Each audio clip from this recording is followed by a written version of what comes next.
Welcome to Let's Talk. Our mission is to focus on address issues impacting our families, churches, and communities. Our shows are designed to bring healing and deliverance by confronting and exposing the root issues that prevent us from walking into our God-given purpose. Please welcome the host of Let's Talk, Pastor Sherry Major.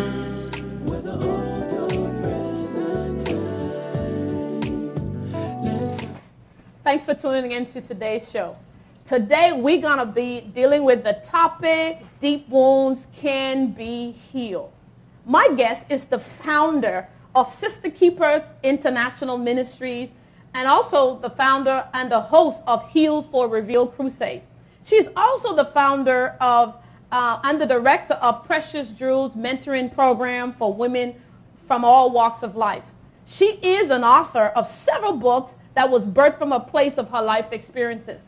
This authentic woman of God keeps it very real and has a real passion to see women healed for real. Help me welcome to the show, Dr. Yvonne Capehart. Welcome to the show. Bless you, woman of God. Thank you so much for just, taking your time out today and being a part of the Let's Talk show. Listen, I want to ask you a question about the Precious Jewel Mentoring Program. Tell us a little bit about that. Okay, if you would allow me, before I do any of that, first I just want to say what a beautiful set. Thank you so much. What a beautiful set. So I'm honored to be with you today. Thank you. But for the Precious Jewel, what the Lord laid on my heart to do, I've always been asked by various individuals, I'm looking for a mentor. I'm looking for a mentor. And for years, I did not do a mentorship program simply because my version or my view and understanding of a mentor is a person that you can contact. Oh, okay. That you personally can have hands-on information and communication with. I have a whole lot of people that say such and such is my mentor, but they've never spoken to their mentor personally. So I don't know how a person can mentor you and not know you. That's a person that you admire. Yes. I believe a mentor should be someone who, if you're in crisis or if you need clarification on something, so it, to me, needs to be hands-on. And so when the Lord had me to start Precious Jewels, I broke it up from the young girls, because I have a lot of young women that have asked me to mentor them, as well as younger and more mature women. Right. So it's broken up in that in two categories, from the 19 on down and then the 20 on up. And I just it's limited. It's not open up to everyone, and it goes from March to March of the following year. And they can continue with me for as long as they desire. But the program is set up for a year program. I pour into them. We have topics that we do. Awesome. And they can actually contact me personally. They don't have to go through a secretary. What you say? So it's for awesome. We have a whole different number. Wow. So they can actually get contact with me. And so those are the kinds of things that we're trying to do. I don't believe that God elevates a person and you're the only one supposed to be there. That's true. I think he takes you to a place so that you can pull someone else there. That's awesome. So in this mentoring program, you have sessions where you bring everybody together, or how does that work? It's online. It's online. And then they have to come to a conference twice a year. Awesome. And then if need be, we can hook up. If I'm in a city and some are there, they can then talk to me that way. Oh, that is awesome. Yeah. Awesome. So it's very informal. I'm a very informal person. Yes, you are. I don't know how to do anything else. So I believe that if they have a question, they should be able to talk to me directly. If they're a mentee of me. If they're a mentee of you, that's awesome. That's awesome. So 1 year, and then you have a little not graduation ceremony, but it was good, Right. It will be a graduation ceremony. Oh, okay. Now, remember that my background is teacher. Yes. So a lot of people think that a mentorship program, we just come and we talk. I'm one of those that believe in projects. Yes. Oh, assignments. Good. So I'm an assignment person. If you say that God has anointed you to do a particular thing, right, then I think that that's the area we should work with you in. Right. So if they said the Lord has anointed them and they have this conference call and they're supposed to do conference with women, well, your assignment is going to be to organize a conference. That's awesome. And then I critique you on how well you did. Wow. Good. So it's not always good. You have to tell somebody, honey, I don't think that's your anointing. you may be called to do something else. Not just and not so you just kind of be honest with people. I think that's what people need. We see enough people that are walking out a destiny that they were never designed for. Never called for, people have seen enough of all of that. We need to tell people the truth. Good job. Thank you so much for sharing about that. Good job. Good job. Well, we want to deal with this topic today. You can really be healed from deep wounds. And I know, hearing a little bit of your testimony, you're not being able to read all your books, but hearing some of your testimony, I know you've walked some places in your life that was really deep, where you were really hurted, and there's some issues you dealt with that really got to you really deeply. Just share just a little bit of your testimony and some of the things that you experienced that you want to share with the studio audience. Some of the things that I've encountered, I would have to go all the way back to childhood. That's okay. Okay, so childhood, my testimony is I grew up, my mother had 6 children. Father left when I was 5. Loaned for my father all of my childhood. Right. It doesn't matter, and this is what I tell young mothers, it doesn't matter what the father did to you. He is still the father of the child. That's true. And so children don't look at the drama. That's right. Still my dad. Children see the individual. Yes. And so there was a lot of things that I'm sure my father did wrong, but at my age, and I'm sure my sisters and brothers at the same time also had that desire. But unfortunately, as time went on in my life, and the hoping that my father would come and play a role in my life, I went from hoping and dreaming and sitting by the window and he's going to come and he's going to know. Long story short, I saw my father. He left when I was 5, saw him again at age 11. And by this time, I'm excited. He's at the door. And now this may seem small to some people listening, but to an 11-year-old, you have to remember I was 11. Right. And he walks in the door, and I'm excited because he wants to name, he wants to say who everybody is. So he started from the oldest, my oldest brother, and he named him. My next to the oldest sister, my brother that's next to me, and then he gets to me and he says, "Now I know your name. Nobody tell me I know your name." Now to everybody else, they may not have understood, but in my little mind, in waiting on this man to come, right, being told that I'm the one that he actually named me, right, from one of his friends, you would think he would remember, but unfortunately, one of my sisters had to tell him, "That's Yvonne." Okay. And so for me, I saw that in my little 11-year-old mind as rejection. Yep. I saw that as, you don't even know who I am and you're my father. Wow. He didn't have to recognize me, but I did expect him to know my name. Yes. Now, and so from that, I became this bitter young woman. Also, there was a lot of things that went on in my life that no one knew. I'm not sure if they even, because now being an adult, I'm able to decipher through all of this from healing. Right. But no one really was able to detect that, you had even been abused. Everybody was just busy, wow, with their own lives. Right. That they couldn't see that you went from being happy to being broken all in the same day. Wow. You went from laughing, skipping, to now you don't want to be bothered with anybody. And no one ever asked why. Wow. Went from being a happy girl to now I'm fighting.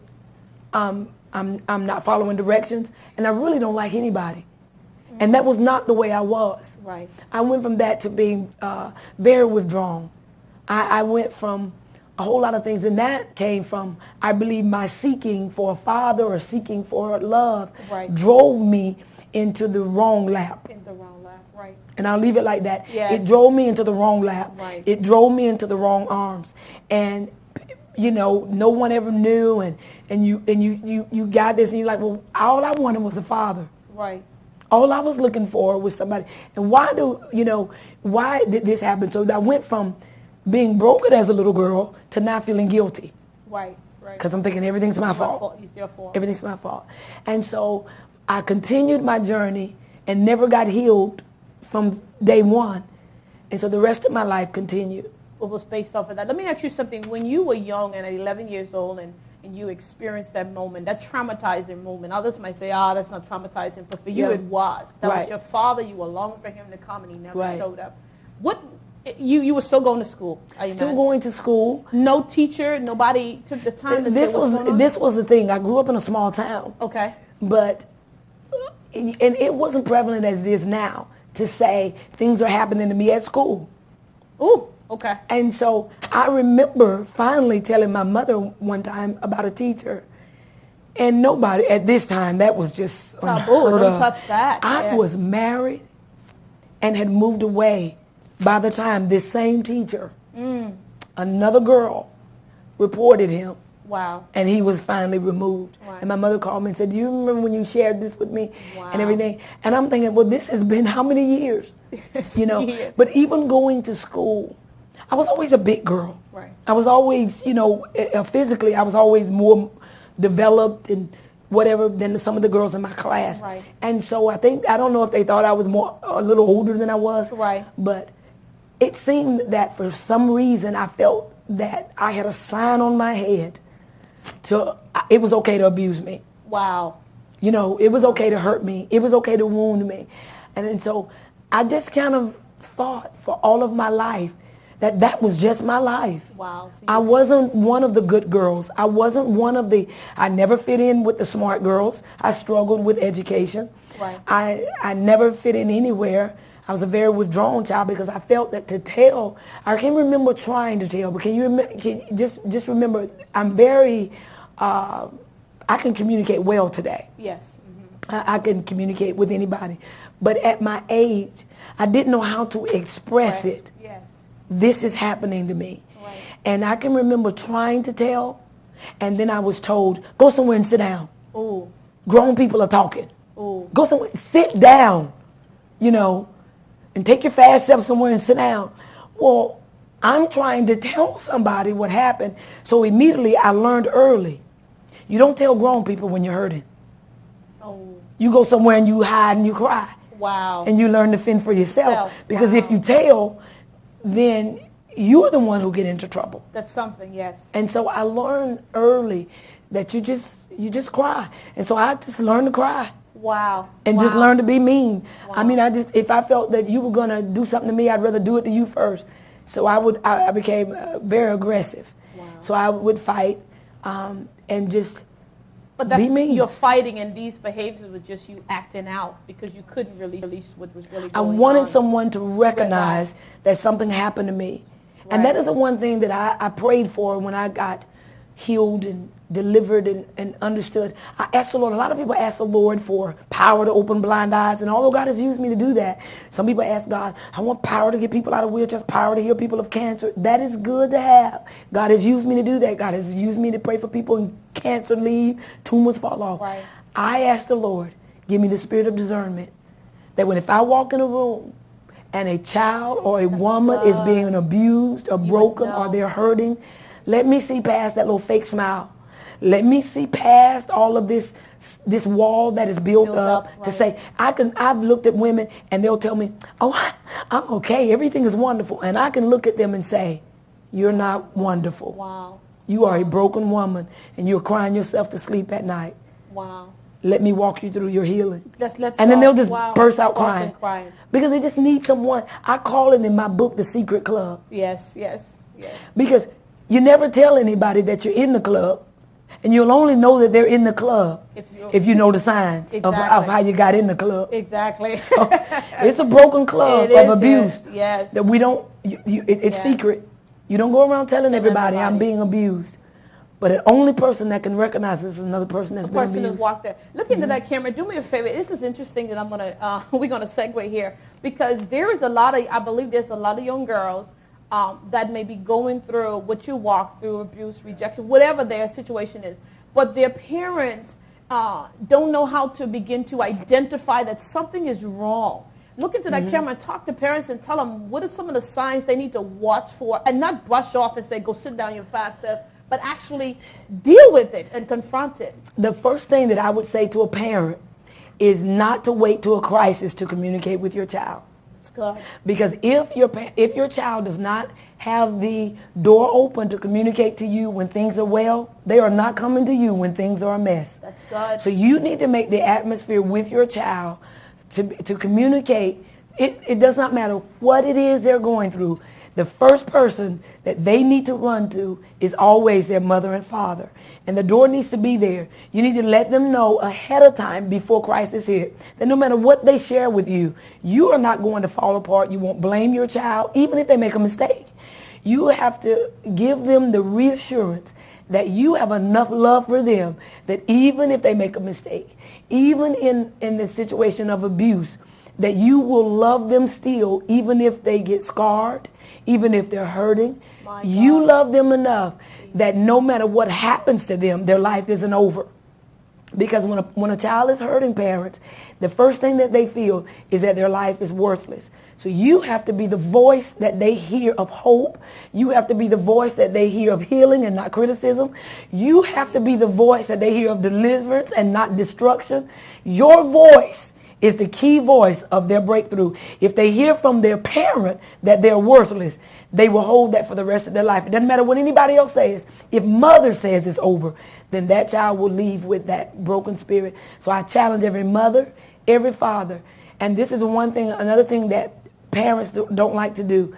Share with your child if you were broken. That's good. Share with them how you felt when no one listened to you. That for your child who loves you, who can see, if my mother went through this and came out the great mother that she is, surely I can come out on the other side healed and not killed.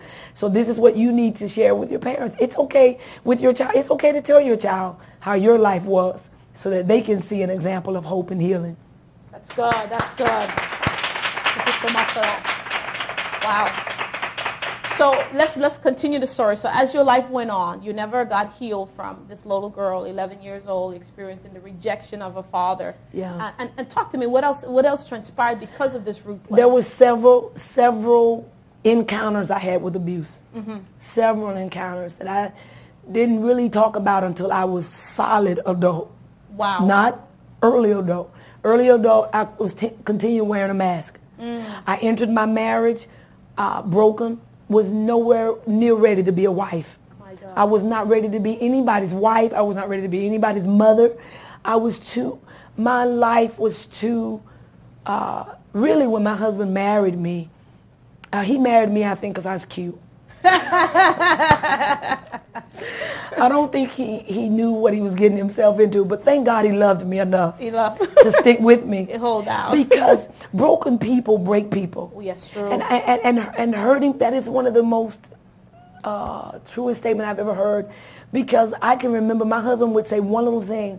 It's simply because my husband would walk up behind me, just real simple. This is really simple. He would walk up behind me and embrace me. How was your day? I would go off like he had cut me asunder. And it was years before I was able to tell him that a man grabbed me from behind. I like that, okay. Like that. Mm-hmm. And abused me. Wow. And I never gotten over it. So for him to come up out of nowhere, don't come up. I said, you come to the front and you say something to me and you let me know that you're about to hug me. Just go off the deep end. And he's like, what in the world? He said, all I did was ask you, how was your day? Wow. So he viewed me as just a psycho. She's just a crazy woman. Just crazy. Crazy. My husband asked me one night I asked him to pass me a T-shirt because I was having chills. I'm cold. I'm having chills. Give me a T-shirt. He stood at the foot of the bed, threw the T-shirt, and it hit me. Yeah, you can have it. No. He didn't pass it. He threw the T-shirt, and it hit me in my eye. And I came up out of the bed like Rambo. And I threw a thing at him and cut his hand. Ooh. Split his hand. And blood shot out because I was trying to hit him in the face, but it missed, and only because he had his hand up. And I just don't do that. Now you know, and I know now that a T-shirt didn't hurt me. That's right. But the fact that he threw it, and I had a flashback. Ooh.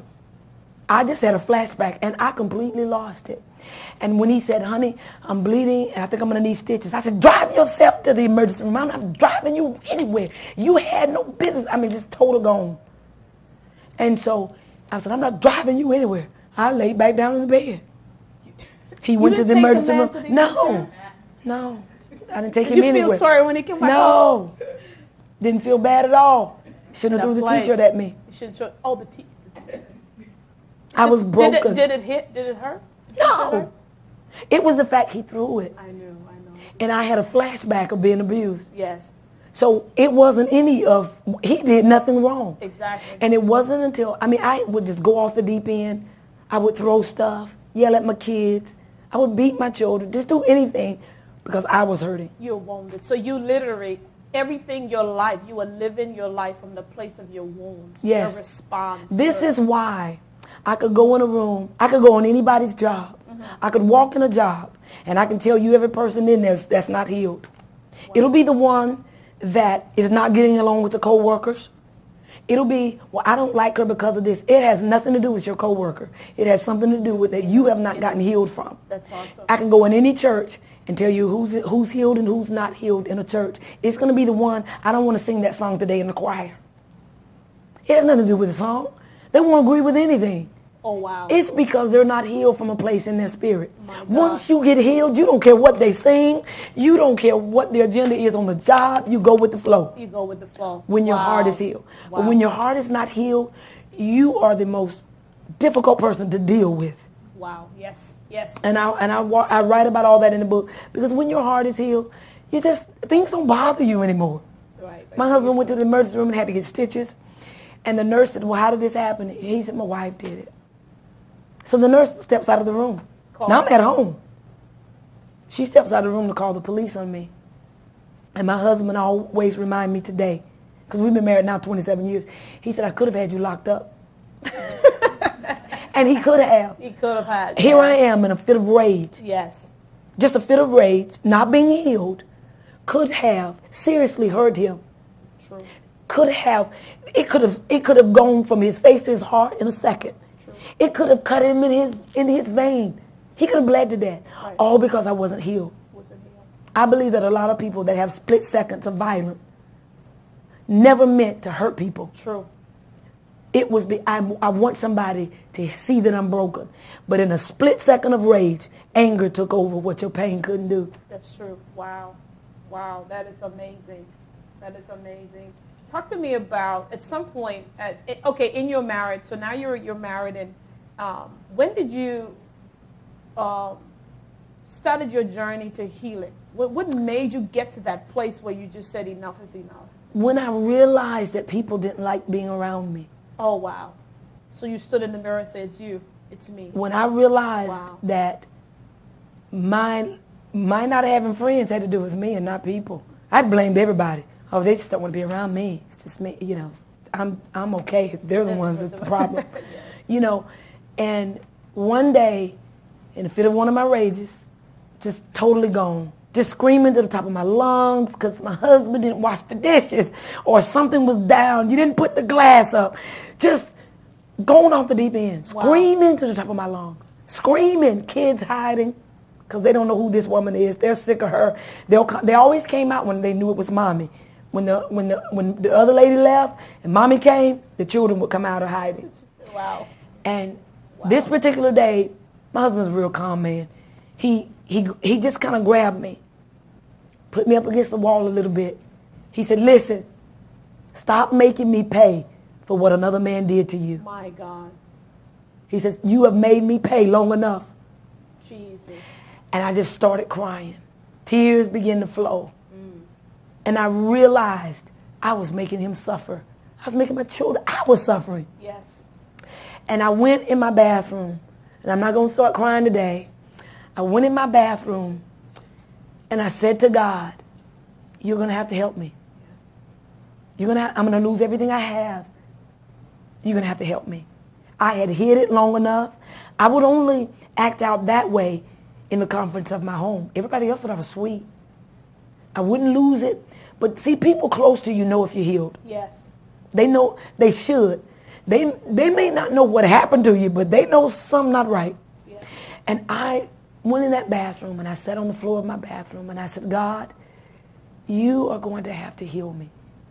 You're going to have to go down in my heart, and you're going to have to undo the damage that was done to me. Wow. I said, I'm a damaged vessel. See, I had to admit that I was broken. Yes. I had to admit that I was wounded. And I said, I'm tired of carrying the shame of what other men did to me. I said, I'm tired of going off the deep end. When I think about it, there will be times that there are certain colognes that would make me go nuts. Wow. I could walk in a room and a certain scent would send me off. Wow. Because that scent reminded me of him. Right. And I could go in a room, if the color of the wall, it could be the color of the wall, wow, would make me go nuts. Because I would remember that color. Wow. It's just that somebody's tone of their voice could make me go off, could be a trigger. So I write about it in my book where God had me to start remembering the trigger points. I call them trigger points. Yes. And he said, you're going to have to start paying attention to the trigger points. What triggers your outburst? Jesus. And he said, the moment you can, he said, start identifying what it is. It's not the person. And so I started identifying the things that would trigger my mood swings. I blamed it on PMS.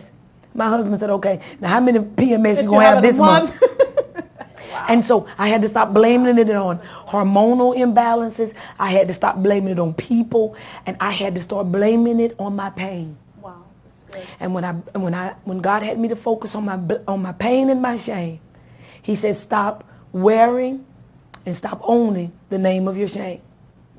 And so, and I did. I started. He made me to start dealing with it, and I had to also empower my husband to not let me get away with it. If I had a trigger point, I had to tell my husband, okay, this is a trigger point for me. Good. So you have to also work with me. That's good. To know that I'm on my journey of healing. You can't let me get away with this. Right. Bring it to my attention. Right. And say, wait a minute, you was just sharp right there. He couldn't let me get away. No one, I had to empower everybody around me. Don't let me get away with being snappy. Right. See, because people would take it that's their personality. No. Yeah, it's coming from And my husband would bring it to my attention. Okay, now, you was just sharp-tongued right there. You cut, I had road rage. with everybody. Listen, I would follow people. Wow. Oh, I'm serious. I would follow people in the parking lot, get out the car, jump out acting like a psycho. You doing a deal on them? Follow them in the parking lot? Wow. I would follow them, get out the car, yell and scream, what you gonna do? Why you cut me off? Just crazy. Wow. Out of my mind. Now let me ask you this. In all of that behavior that you're describing right now, did you know that this was really you acting out from a place that you weren't healed? No, I thought it was okay to yell at people. I thought it was okay if I didn't like you just to go off on you. Wow. I thought it was okay. So what got you to the point that says, you know what, besides, when your husband put you up against the wall, you say you went in your bathroom and cried, but all this time you're acting out, you think, like you say, you think you're fine, people never hang around me because they got the problem, and it ain't me, I'm okay. Right. But what really let you know that, you know what, it's because there's a root over here that I never dealt with? It wasn't until I submitted my heart to God. Okay. And I stopped lying to myself. Okay. The worst thing to a broken person is lying. Yes. We become very good liars. And we lie. Cover and up, we yeah. say, we're not bleeding when the blood is coming up out of our heart. Right. We say, I got over that. That didn't really bother me. Good. And I can remember a girl telling me a story that her father took her fishing. And I just grabbed her by her hair. Don't tell me anything that your daddy did for you. I don't hear nothing about your daddy. Wow. And when God took me on the journey, he took me back years. He said, I could go back to what happened to you yesterday, but that's not the root. Yes. I've got to go back where the seed is. The seed is. Where the seed was planted in your spirit. And when I look back, he took me back to the little girl. Wow. And God showed me, and there's a demonstration I do in my Broken Rib series, where God showed me, and I was 75 years old, broken, mean, and alone. Wow. He said, now if you don't want to live that lifestyle, let me go back and heal her. Jeez. And he showed me 11-year-old girl. He said, now if you let me heal her, the 75-year-old lady will be delivered. Will be delivered. Wow. And so awesome. he took me back, and at age 11, God had me to go. I went and visit my father, and I told my father I forgave him. I released him. I said, if you never want a relationship with me, I'm going to be healed for me. And I freed my father, even the men that abused me. It took me a while. Now, it didn't happen overnight, but God, I thought I had to go back and find these men. And the Lord said, no, release them in your spirit. Release them from your heart. Right. And I released every man that ever broke me, hurt me, touched me, violated me. That's good. And so I released them out of my spirit. And I started on my journey to healing. And I asked my husband to forgive me. I asked God had me to go back to my oldest son, Yes. who's a grown man now. Yes. You know, he wasn't a grown man then, but God had me to go to him, and some of the things that I did to him, Wow. God asked me, I sat him down and I asked him to forgive me for the broken mother that I was. Wow.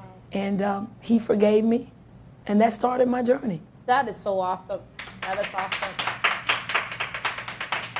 You talk about the place of release. I know there's a lot of females who may be watching, and even men that have walked through some difficult places. And they say, oh, I got over that a long time ago. And so we do a good thing called disguise. We suppress it. We suppress what we've gone through until you said something comes and trigger that place. What would you say to these individuals about the place of release? Because if you talk to them, they say, well, I prayed, I'll forgive them. But it's not until something comes up and trigger that they found that they really haven't released. So how did you know that you truly released these individuals? You will know that you are healed when it doesn't hurt anymore. That's good. That's good. And That's good. once, I can honestly tell you, it does not hurt anymore. That's good. And the more that I got to the point where I said, you know what, it doesn't hurt me now to know that I have some things in my past that happened to me, and it didn't bother me who found out about it. I lived behind the shame of it. So once it get to the point where, because you will know that you're healed, and the only way you're going to know that you're healed, something else has to come up to see if you're going to respond the same way. That's right, your response. And whenever things would happen, Right. and my response was, oh, okay, all right, that happened. God taught me how to learn how to deal with it and to face it and not hide from it. That's awesome. People still hurt my feelings today. People still do things to me now because I'm on a different level, so I'm experiencing different kinds of pain. But it's how you deal with it, how you respond to it. Awesome. And so I have to be open and honest and say, Yes. that hurt me, but it won't affect me. That's good. That's good. That's good.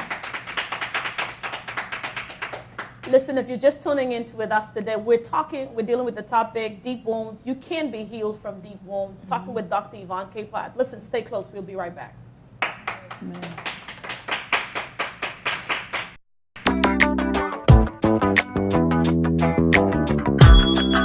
Tell me what is on your mind.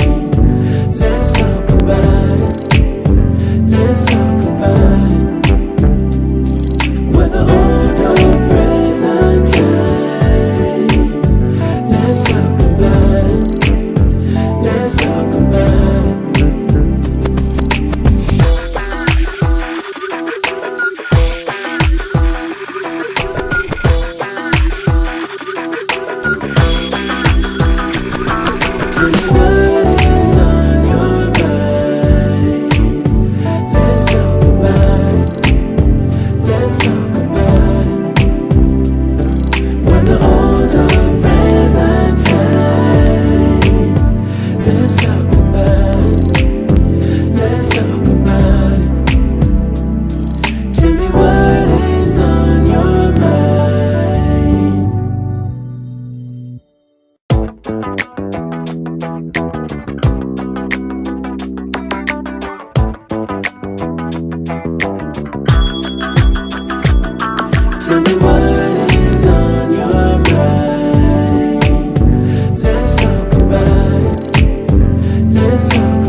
the show. Listen, guys, we're dealing with the topic, deep wounds. You can be healed from a place of deep wounds. Talking with Dr. Yvonne Capehart. Dr. Yvonne, let's talk about, actually saw you on YouTube, and you were a preaching machine. I remember the white outfit you had on. I saw you about 2 years ago. Yeah. Before, I didn't even know this day would come. Wow. But in that sermon, towards the end of that sermon, you begin to, and I think it was a women's conference. You begin that to. was that Pastor Jamal Bryant. Oh, okay, Yeah. okay, that's what it was. Yes. Yeah. And bad outfit, by the way, bad outfit. Love the jeans. Oh, wow. But at the end of that sermon, you begin to walk the women through how it is that you got to a place of suicide, and that out of that place, God gave you a song. Let's talk about that a little bit here. Wow. It's amazing how you grow up, you get married, and then you think everything is going to start off being okay. Right. And for me, I do a demonstration how many masks I've worn. It is one of the most powerful demonstrations I believe God has ever given me. Wow. Because as a 5-year-old, I put on one mask. Wow. As an 11-year-old, I put on another. I never took off one mask. I just put another one on top. Jesus. Yes. I always put another mask Wow. on top. And so when I became a young adult, I thought that I would never have to incur abuse again. Right. I thought all that was behind me. Although I was still not healed, I thought I would never have to endure that kind of abuse. Right. I found myself one day facing those same demons. But this time it was more devastating as a child than I was as a child. Gotcha. And so when I walked through, I won't say walk because I didn't walk through that situation. I pretty much crawled through that one. And I hid that one totally. I said, there is no way I'm going to share this with anybody. It just blindsided me. And I said, I'll never ever share this one. And for 3 solid years, I cried every night. Wow. For 3 solid years. That was the worst of my worst. It got to the point that I was just living this crazy, crazy life cycle. Wow. And one day I made up in my mind, I'm tired of hurting. I'm tired of the pain. I would go to church and I would pray, let somebody look beyond this smile. Let them look beyond my makeup. Let them look beyond my hairstyle. Let them look beyond my clothes. And let them see I am in such severe pain. Wow. And that never happened for me. And I remember this particular night. I was driving a van at the time. I went home. I kissed my husband goodbye. They didn't know. They thought I was going to the store. They didn't know where I was going. Oh, wow. They thought I was going to the store. I kissed my children goodbye. And I got in my car and I drove across the bridge. And when I got across the bridge, I found a spot where, now, another thing that happened to me in my young adult life, well, before I got married, is that I'd almost drowned twice. So I don't like water. I don't do water. Even though I live in Florida with the beaches, I don't do that. Okay. That's not a thing I do. That's one of the fears I'm trying to overcome now. All right. So my goal is to learn to swim. That's one of the good. things I'm getting ready to do now. That's good. And so I made up in my mind, I'm going to go away I don't like. I don't like the water, so I'm going to jump in the water. So just before I got ready to get out of my van to walk to the water, to just die, I decided to pray. And I sat in the car and I'm just crying. And I said, God, I'm tired of hurting. I said, why is my life full of pain? I'm tired of people hurting me. And I'm just tired of the pain. And I was sitting there and I was just crying and crying. And I said, my grandmother said you were a healer. And all of a sudden, God did not speak to me with voice. I mean, he didn't say, I'm going to do this and I'm going to heal you. None of that. All of a sudden, I started hearing music. Wow. And my car wasn't on. I never heard anything like that in my life. And it scared me. And all of a sudden, I could hear a band. And I'm looking around the car thinking, what in the world? And this beautiful melody of songs began to come. As the words begin to say, I know you're hurting. And I know you're broken. I'm not going to cry.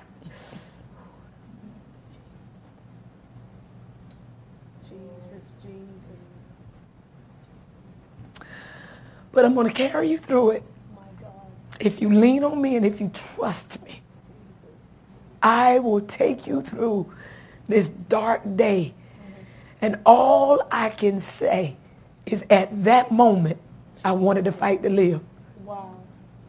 Wow. At that moment, I trusted the voice in that song. At that moment, for the first time in my life, a voice, God knew that if he would have spoke to me with words, if he would have just said, even in just being God, I'm going to heal you, it would not have penetrated my pain. So God had to speak to me through a song. Wow. He knew words. I believe if God would have given me a scripture, I wouldn't have listened. Right. He hit me with the only thing that I would listen to was a song. What's the song? And at that moment in my life, I'd never written a song. I didn't even know none of that. But I love singing. Yes. I love singing. I love melody of songs. That's good. God knows how to reach you. Yes, right where you are. He reached me that day where only he could. My God. And that song, I could hear it. And I started humming it along with the voice of it. I'll carry you through. And so I sat in my van for hours. I cried and I sat at my van. And I said, I'm going to give you a shot. And I trust you. Wow. And I said, I'm going to go back home. And I trust you. That's good. And I went home. And I went home a different woman. Wow. I went home for the first time I knew I was a different woman. That's awesome. I went home, and when I got in my house, I knew that my husband could tell I had been crying. He never asked me a word. He never asked me anything. And I went home that night, and I said, God, I want to live. That's good. All I can say is I want to live. I never thought God would use my brokenness as a testimony. My hope of healing became that song. A few days later, God gave me another song. It was Woman Thou Art Loose. Was the name of that song. The first song was I'll Carry You. Right. The second song was Woman Thou Art Loose. Awesome. And I went from broken till I wanted to hear more of what God would sing to me. So every day I would wake up singing, sing that song to me again. That's awesome. And one day I was singing the song Woman Thou Art Loose. And the Lord told me, a lady came over to my house. And I said, and I could sense she was so broken. And I said to her, I said, can I sing you a song? And she said, sure. And I started singing her that song in my front yard. And she just fell out in the dirt in my front yard and began to bawl. Wow. And she said, how did you know? I said, well, I didn't know, but the Lord, told me, I felt led to sing you this song. Wow. And from there, fast forward a little bit. I don't know, I can't even remember what question you asked me now. That's all right. But fast forwarding a little bit, Uh-huh. a lady asked me to come to her church and share she said, I want you to just tell that story. And I was sharing with it wasn't but about 10 people at her church. Just a few little people. And I told a few little people, it's possible for you to be healed. You looking at somebody that was messed up. Awesome. And I told them the story about sitting in the van. And while I'm talking to those 10 people, the Lord spoke to me and said, the song that I gave you, I'm going to let you sing this song on a platform, and Bishop Jakes, well, he didn't say Bishop Jakes, he said T.D. Jakes is going to be the speaker. You'll be the psalmist. Those little 10 people laughed at me. And they said, okay, I think the little pain kind of got to her brain. And the Lord spoke to me. Wow. And told me to go get a black suit and some bad black shoes. He said, I'm going to let you stand on the platform and sing this song. Wow, that's awesome. And 30 days later, come on, God is good. I was invited to go to a conference. God is Bishop good. Jakes was the speaker. Wow. I was and you a were psalmist. singing that song. And I saw Woman Thou Art Loose. Just that quick. Wow. Wow. 30 days later. Wow. Going from a place where you wanted to die. And 30 from days that, later. and Wow. from that, people started inviting me to their churches. And ministry just blew up. Ministry just blew up. So now when you look back in retrospect, do you say you understand now why you had to walk through everything you've been through? Yeah. For the many here. It's for the glory of God. For His glory. It's for the glory of God. Had I known then, of course, it wouldn't have had the same. But the Lord knew what my destiny was. Yes. The Lord knew. He does. I did not know, That's but He awesome. knew. Awesome, awesome, awesome. That is awesome. Well, you wrote a book called A Broken Rib. And I believe that, well, tell me what inspired this book and why was that book so important to be released when it was released? The book, A Broken Rib, most people think that it is the testimony of what I went through as a young girl, as a young adult. That was a new pain. Oh, wow. Oh, wow. Wow. Had nothing to do with nothing. I wrote nothing in my first book. After all I've been through, I'm still here with the praise. Right. Had to do with that. Right. I'm in ministry when I wrote this book. Gotcha, yes. A Broken Rib. Right. So I just wrote this book 2 years ago. Awesome. So you know that I was healed and delivered from the things of my past by then. Right. But this had to do with being broken in the church, being broken in my marriage. I've been married, December the 14th will be 27 years. Awesome.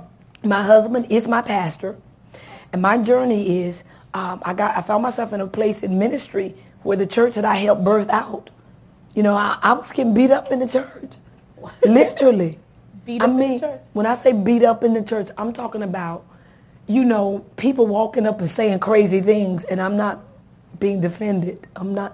So I went from this very bold, anointed, God's going to bring you out woman to sitting on the seat crying. Really? You quiet down? Oh, quiet down wasn't the word. I had spiritual laryngitis. And I lost my voice. Wow. I lost my voice in the church. And from that, the enemy began to allow that to also attack my marriage. Wow. Because I started, and I didn't know it was normal, or no, I say normal. I didn't know other pastors' wives or other people in ministry was experiencing this kind of stuff. I found out there's a secret club with pastors' wives too, that you don't tell people you in, but you in it. and all the other women in ministry know about it. Yes. And the only way that you'll know about the broken club of ministry is if you've been broken. That's true. And so one day I was driving down the road, and the Lord spoke to me and said, I'm going to heal you. Awesome. This is for my glory. And I saw things happen in my marriage that I thought at this season I didn't have to experience. Right. And so from there, I became bitter. I became angry with my husband for not standing up for me, for allowing some things to happen. And when I was driving down the road one day, the Lord spoke to me and said, what you are is a broken rib. Wow. I had no idea what in the world God was talking about. Right. And, of course, I knew he was getting ready to speak a revelation to me. Right. And so I stopped crying. I found myself, by the time I stopped crying, I had driven to a whole nother state. Wow. And I pulled into a parking lot at a restaurant, and I sat at that restaurant for hours as God began to show me that he was going to use me as a voice that would walk other women in ministry, other mothers, good. And from their season, because he gave me, and I write about it in the book, 4 stages. We go through wounded, broken, angry, and bitterness. And a person who get in that bitter state, only God can find you when you're bitter. Wow, that's true. See, a preacher can minister to you when you're wounded. True. You know, yes. a song may find your pain when you're broken. But when you slip into the state of bitterness, only God can find you in that pain. Only God. This is why when a person is bitter, you know, you tell them, come on through it. They're not listening to you. They're too far down. Too far in. God can find them in that place, though. Wow. Amazing. And that's what I write about in the book. Amazing. I believe in the book you mentioned in the book, and keep me honest, you mentioned about a story, an incident at a candy store or a store. That was yes. I wrote about that, and I think that's in volume 2. Okay. I wrote about that. That was when I was a young girl. Okay. How there's a particular store, and it's amazing. Even when I go back to my hometown, I won't drive past that store. You won't go back. I would go in that store, and the man would say, because many people have tried to, ask to figure out the store. But even in my deliverance, God have had me to cover the people. Right. Because I believe that just because you are delivered, you can't bring destruction on another person. That's true. And let me back up. If a child is being abused today by someone in their home, that person you need to deal with that. Yes. I'm talking about now, 25 years later.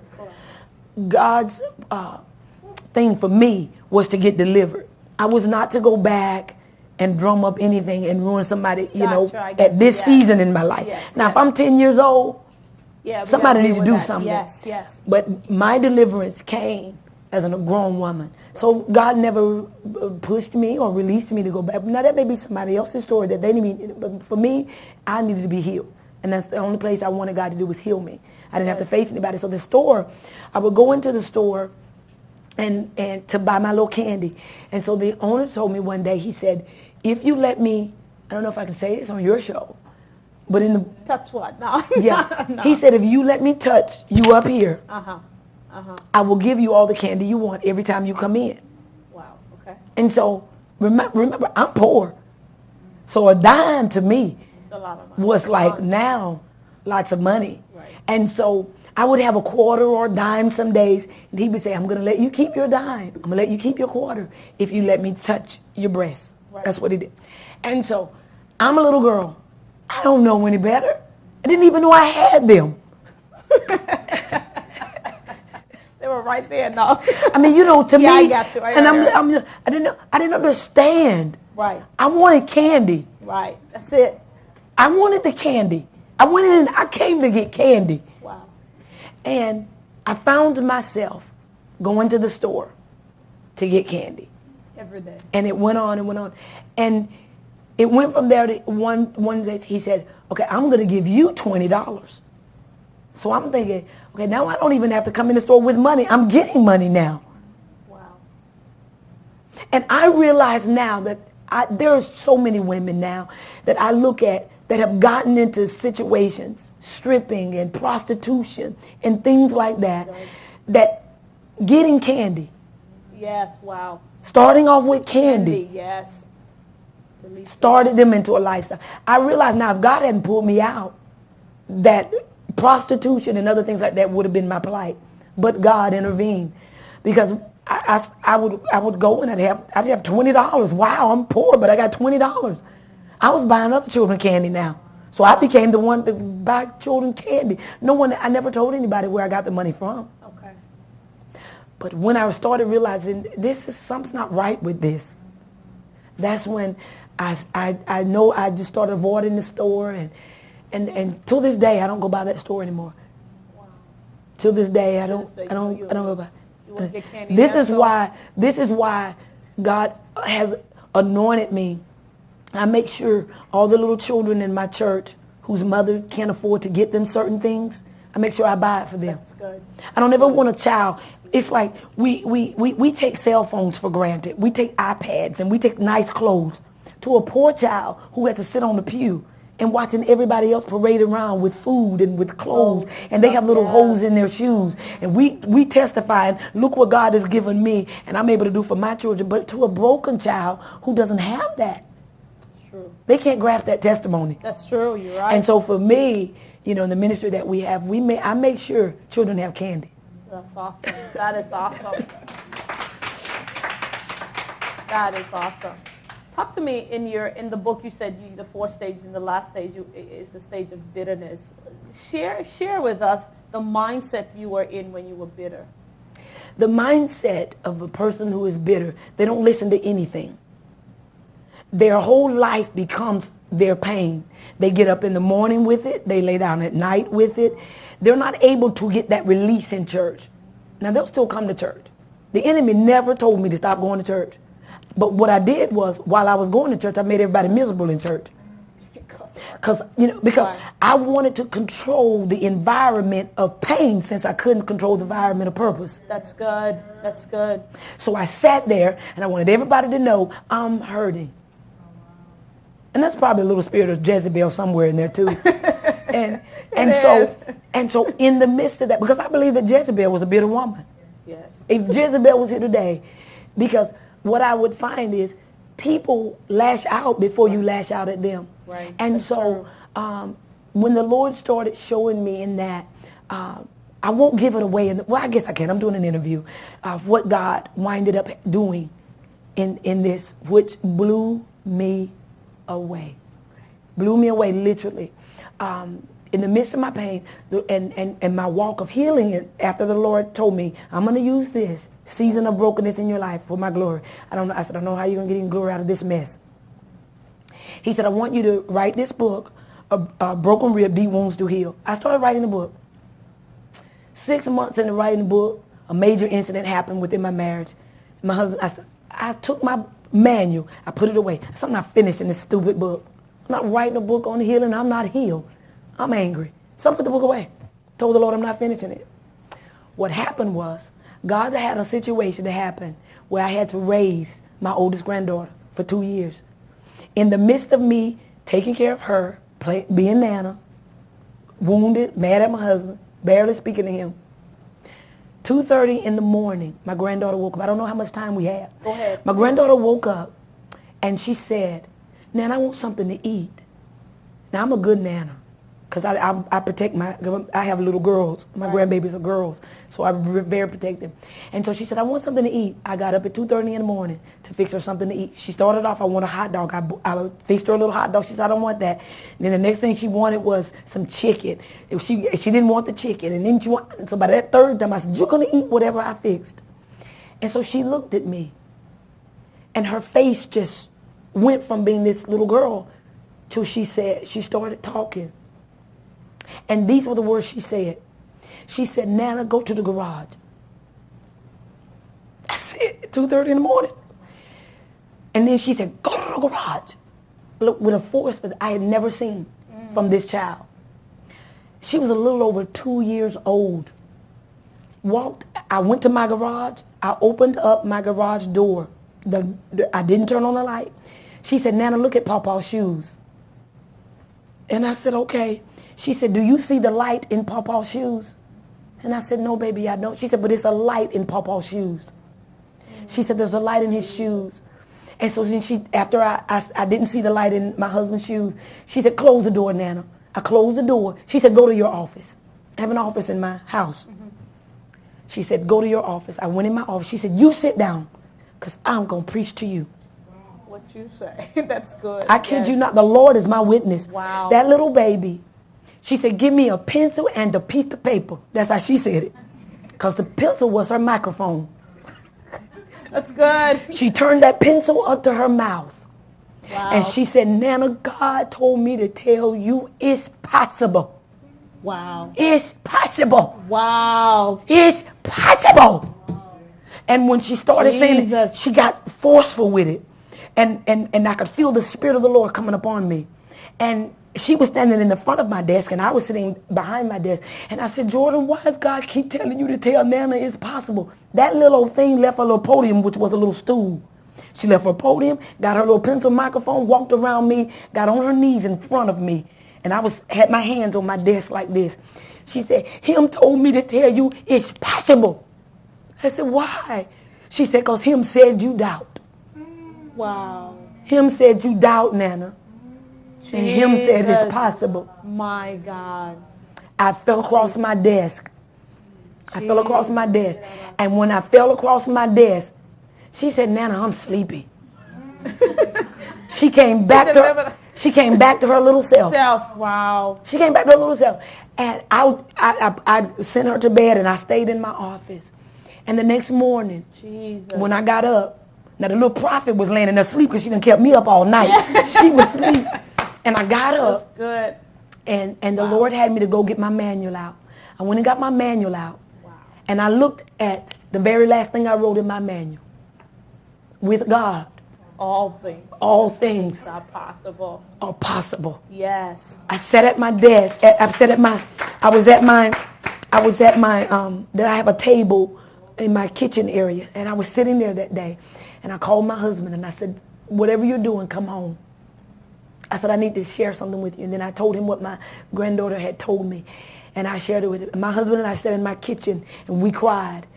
And we made up in our mind, we were going to bind the devil that day. Yes. And we bind the enemy. He prayed for me and I prayed for him. And when I tell you that I have walked out, that with God, I don't care how bad it is, I saw God. I saw God that day, and our lives have never been the same. Wow. And after that, I wasn't going. I thought I was finished. I wrote the book. It went from volume 1 to volume 2 in a workbook journal. Right. I thought I was absolutely finished. I don't know how much time we have, but I got to tell this part. Go ahead.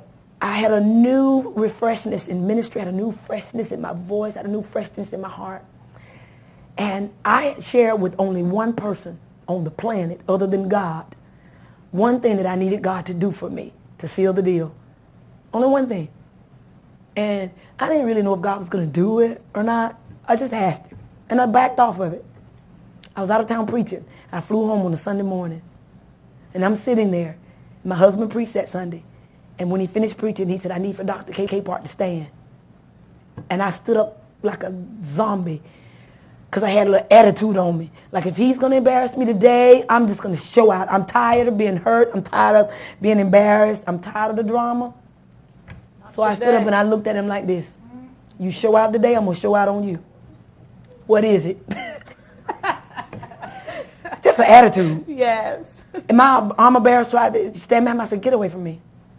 Don't bother me, because I'm getting ready to show out, and I don't want nobody to bother me. And my husband said these words. He said, the Lord told me to do something today. I didn't want to do it, but I got to do it. He said, the Lord told me to publicly apologize to you for all that I allowed to happen to you when I should have covered your heart. He said, I did not. Even when you told me what happened, I did not defend you. And I allowed you to get even more broken when I should have been the one that said, y'all are not going to do that. And he apologized to me, and then I was looking for the armor bearers to catch me. You done run them away.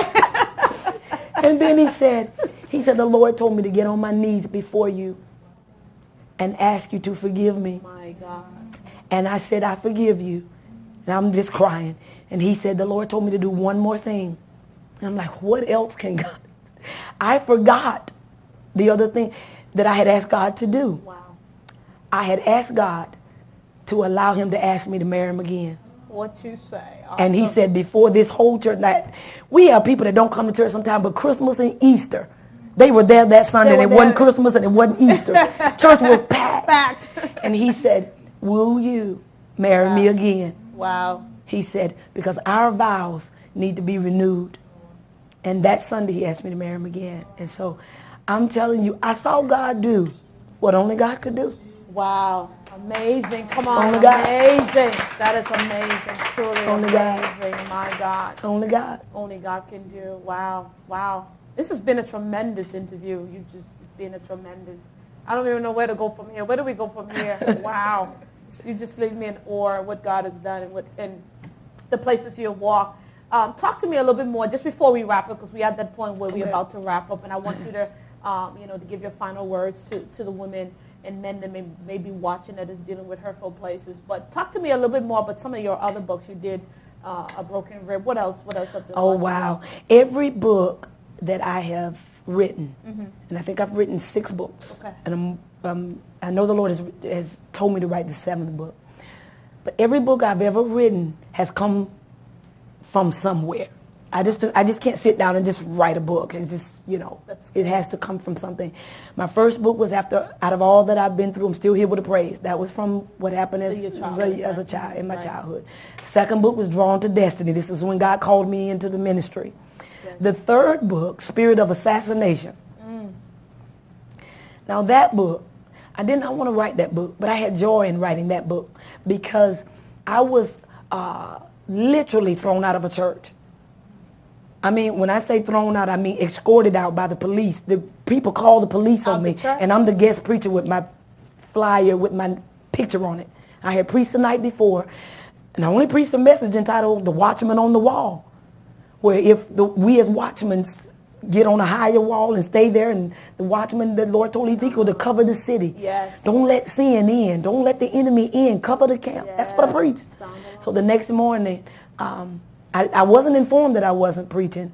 I didn't know anything about it. I showed up, hands lifted. 24 of my members came the night before.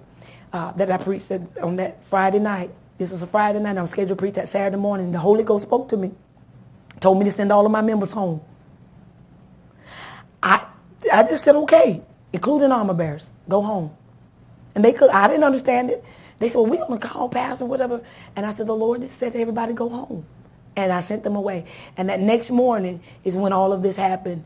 And I didn't know that the police had been called. I didn't know anything. I showed up to preach. I'm on the front row. Praise and worship was going on. I'm getting my praise on. And all I know is a young lady came and said, my pastor said for you to get out of here. And I thought, what?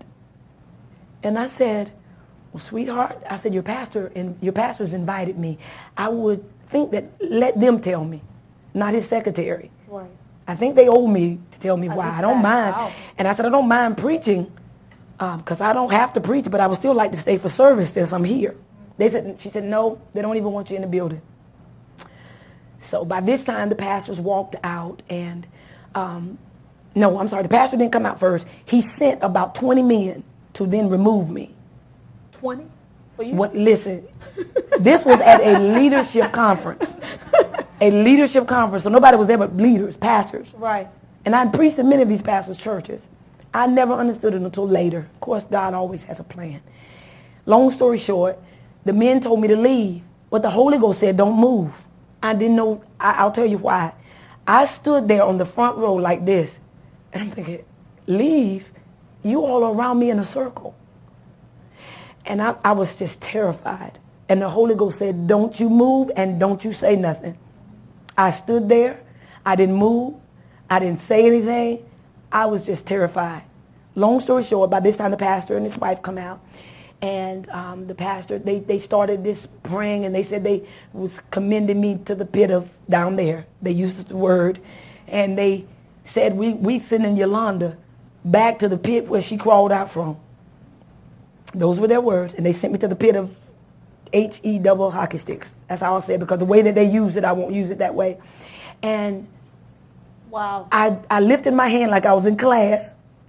Only time I spoke, I lifted my hand, and I said to the pastor, if I've said anything to offend you or your members, I apologize. I couldn't think of anything, but common sense. They were angry over something. Right. He told me, he came down from the pulpit, put his hand in my face, and said, your apology is not warranted in my house. You shut up.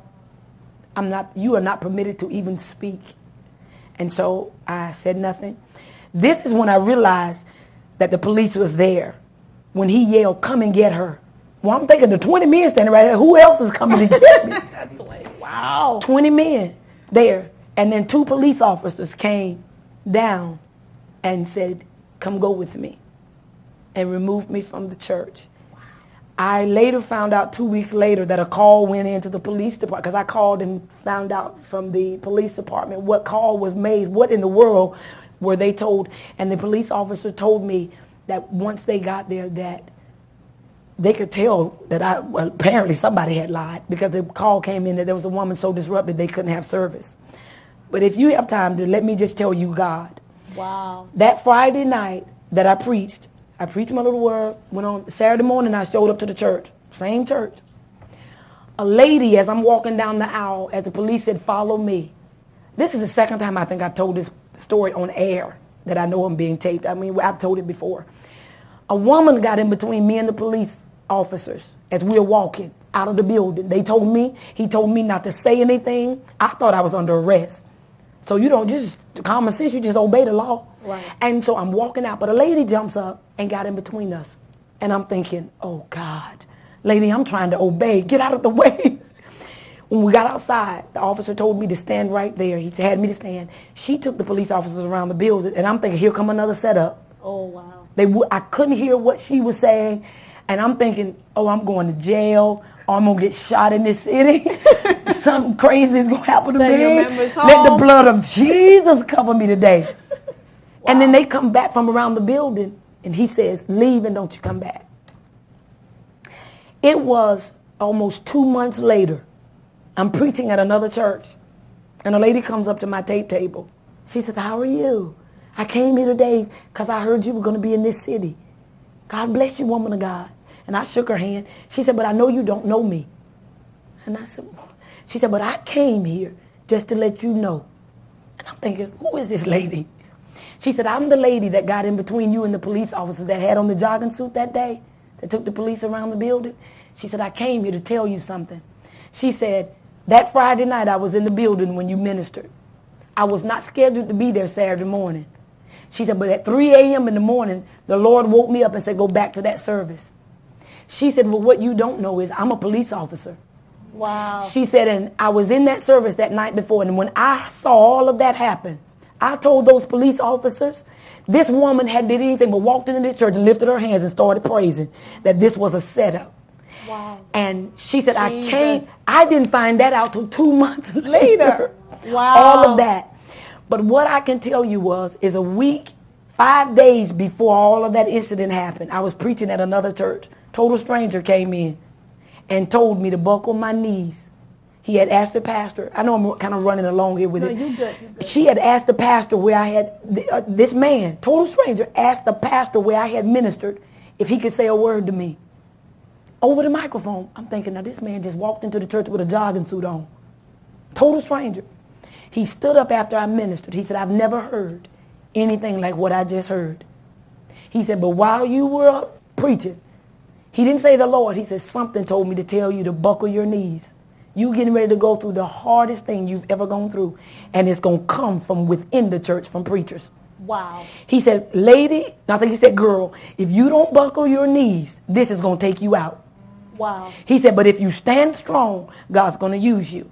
And when I was crying, and when I opened my eyes to look for him, the man was gone. Wow. Come to find out. Because he said this, he said, now the people knew who he was. I didn't know. I was a visitor in that city. He said, I go nowhere without armed guards. He said, I don't go anywhere without my bodyguard. So they all knew who he was. He was a really well-known man. He said, but I'm here today for her. Wow. And when he gave me that word 5 days later, that incident happened to me. And I forgot all about that incident because I was screaming when I got to wherever I was going. I was screaming my head off crying. And I called my husband. I couldn't even think of his number. I couldn't even pick up a cell phone to press a button. Wow. I was hysterical. And when I called my husband, these are the words he said, calm down. You just got a prophetic word that you were going to be attacked in the church. He said, why are you shocked? And when he said that, I went up in tongues. And when I tell you that 3 days after that incident, the greatest miracle, and I'm 47, I'll be 47 my next year, I'm 46, I'll be 47. The greatest miracle that has ever happened in my life happened 3 days after that incident. Wow. My husband told me, he said, the next time you make the devil mad, I don't want them to call the police on you. He said, I want the police to come, put you in handcuffs, and lock you up a couple of days. He said, because if God bless you like that, by them taking you out of the church, I can only imagine what he would does do. if you go to prison. And so from that incident, wow. I wrote The Spirit of Assassination, because every time God get ready to raise you for a great assignment, My God. the enemy releases the spirit of assassination to kill the anointing on your life. That was designed to not only kill my anointing, but to kill my voice, because if you've ever heard me minister, people know that I preach about having a good name. Right. Your name need to be great outside of the pulpit. Yes. And so that was to tarnish my name. Yes. Yeah. Wow. But wow. it didn't tarnish my name. I've walked in greater doors since then. It had no effect, but it made my anointing even greater. That's awesome. Yeah. That's awesome. Yeah. Awesome. Woo! I think you made it to like book number 4. Yeah, well, but the next one was the series of Broken Rib, The Deep Wounds to Heal. brought it out. So I've asked the Lord to let my next title of my book be, I'm a multi-billionaire. That's what Because everything I have to walk through, he makes a book out of it. So if he go ahead and make me a billionaire, My God. I'll be able to write that book, because all my books come out of pain or struggle or something. Yes. So they're But really real. as long as God keep getting the glory out of it, I'm okay. Wow, wow. Yeah. Come on and give God praise. Wow. I'm going to ask you one last question, and then I'm going to release you. I know you do, I was on your website just looking at your bio. One of the things I came across was that you do this conference or crusade, you call it Heal for Real. Yes. And is that something you do yearly? Talk to us about Yes, it's an annual conference that I started, and the name Heal for Real came from when the Lord said to me, for the times that you said you were healed and you wasn't, and something would trigger it and you act out again. point, yes. He said, I don't want people to just go to a conference and they get a little feel good or they get a touch and they get encouraged. He said, set the atmosphere for them to get healed for real. Wow. That's good. Where we go in and we pull it out by the root. And sometimes that takes labor, and we have midnight sessions, and I've had to get on the floor and cry with people. But I said, you came to this conference to let it go. We don't listen. I have people, we don't come to the altar and they say, well, I want the Lord to bless my marriage. And then the Lord will show me that it's not the marriage that's the problem. She's still connected to the old marriage. Ooh. So if she would get healed from the first marriage that she got, let's deal with that first. The second marriage would be fine. Yes. And so those are the kinds of things that we do. That's so awesome. Heal for Real every year in February. This coming year, it's February the 21st to the 23rd. And we're going to be in Birmingham, Alabama this year. It rotates around. We don't have it in the same city because we have a lot of women that come from all over. All over, right. And so whatever city the Lord lay on my heart to have it in, that's where we go. And so we have women that have been supporting it for years. And I'm excited about the next one that's coming up. Awesome. Yeah. Awesome. Yeah. Maybe we'll take a trip to Birmingham, All right. Alabama. Oh, I would love to have your woman of God. I would love for Apostle Kelly to be a part of that. Apostle Kelly, she definitely knows how to get Great down. woman man. of God. And we only flow with, I only invite people in that have that anointing, that anointing for real deliverance. Sure. We've seen all that other stuff. And we not last year, but year before last, we had a lady to come. The Lord had me to do a midnight session. Wow. And told me to take a prayer shawl. I don't even flow in prayer shawls. I don't use them in my ministry, but he told me to get a prayer shawl. I wouldn't buy one. I said, God, I don't roll like that. I don't. I just pray and I use the oil. I don't like the prayer shawls. I don't like none of that. We don't flow like that. God spoke to a woman from Nashville, Tennessee to buy a prayer shawl, take it to Dr. Capart, and put it on her shoulders during the conference. What did you say? Wasn't listening. I had her to place that on me. The night of that midnight session, he told me to touch everybody that they would be healed. In that session, a woman blind eyes came open that was blind since 85. Come on. That was blind since 85. Yes. Yeah. Awesome. And so we just saw that's the kind of environment we set for healing. Once again, look at the camera and tell the audience about that conference, when it is. The title of the conference is Healed for Real. I know that if God can heal me from all of the things, some of the things you've heard me say here today, and there are many things that I've gone through that there's some things I don't share on camera. There's some things that God had to heal me from that I had to only share with him. And so there are some things that you may be experiencing in your life. And I want you to know that you're not alone. You can come to the Heal for Real conference in February, the 21st to the 23rd. It's 3 days, but I promise you, the atmosphere is going to be set, that you're going to be in the midst of some ladies that will labor with you in your pain to bring you to the place of your purpose. So I just challenge you to come. You can go to my website. I think they may put the information on the screen, but if not, it's www.YvonneCapehart.org for more information. Or you can call our office at area code 850-439-1410. Would love to have you to come. My life is a living testimony of the power of God's grace, his mercy, and his glory. If God can do it for me, he can do it for anyone that is listening on the sound of my voice. I look forward to seeing you. Awesome. Wow. Well, I tell you, Dr. Yvonne, this has been good. Thank you so much. Thank you for having me, dear. Thank you so much for stopping by and just blowing us up in here today. It's been a tremendous, and I know your testimonies and everything you said would be a blessing. And help some women get out of a place and really be healed for real. For real. For real. For real. For real. Thank you I no longer have all of those issues that I once had. I don't blow up over stuff. I don't show out. I don't throw stuff anymore. Road rage is gone. My son, one of the greatest things my oldest son said to me one day, he says, Mama, you have more patience with my daughter than you ever did with me. Wow. He said, stuff, because I'm healed now. You're healed now. So stuff don't bother me now. That's right. It doesn't bother me. Response is different. No longer from the place of the response Lord. is different. Good. Right.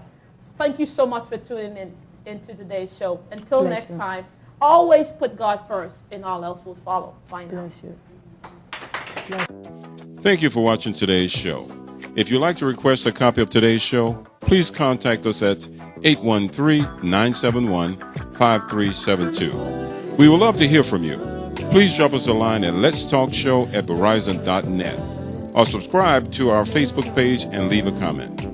If you feel this show has been a blessing to you and would like to assist us in keeping the show on the air, you can make a donation via PayPal or mail your checks to the address shown on the screen. Please tune into next week's show, and as always, if you want to talk about it, let's talk.